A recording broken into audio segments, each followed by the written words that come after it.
I have my face in this now because then I can look at you. Sorry, that was meant to be way better. Then I can look at you. That's why I have a face camera on, so I can look at you, dear viewer, and stalk you. There's two assets. There's asset 1, asset 2. But there's actually a third asset. It's called the riskless asset or the risk-free asset. And we gotta, I guess, label our shenanigans if you really feel like it. If you're really a freak with it, then you can do that. So your expected return for asset 1 is 5%. So asset 1, we got a return of 5% and then a volatility of 10%. Okay. All right. Asset 2.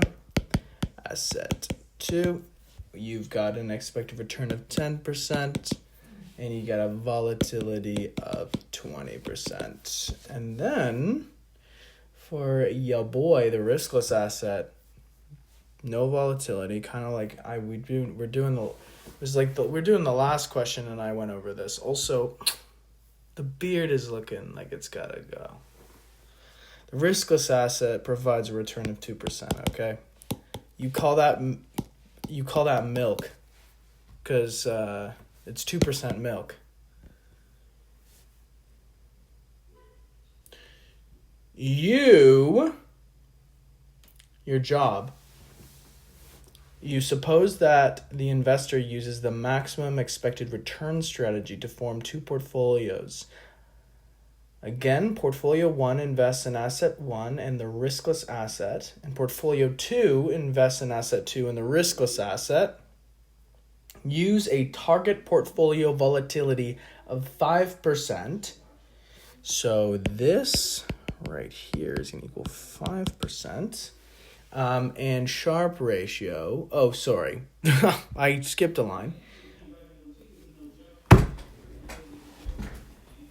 All right, so I've moved because I want to not be disturbed while I work. And I like this. It looks like you're like on my lap and I'm petting you like a cat. I don't know. I think that's a pretty cool thing, right? All right. I don't know what I'm doing. I'll figure it out though, I promise. Okay, so we're doing portfolios. Yeah, I know. Get used to it, guys. It's not going to get any better from here on in. So your target weight is pretty simple. So here we have 5%. And what we care about is what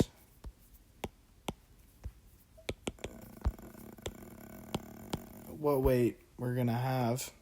You put the target volatility on top, and you put the weight of the actual stock on the bottom. So this is for, let's just say, 1. So that's probably good. Yeah. That's like 50%. So you're putting 50% into the risky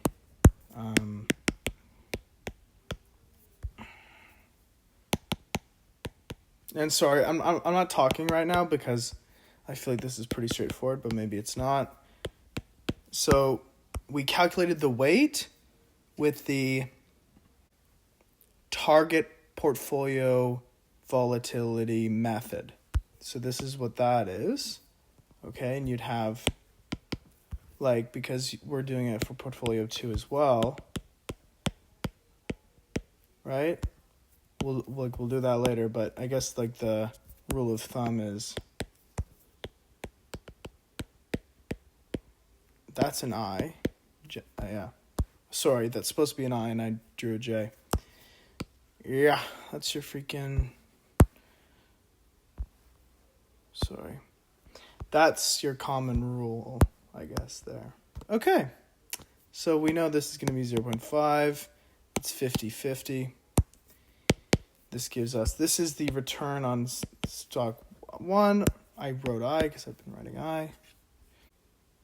Yeah. I'm just looking to see if I'm right.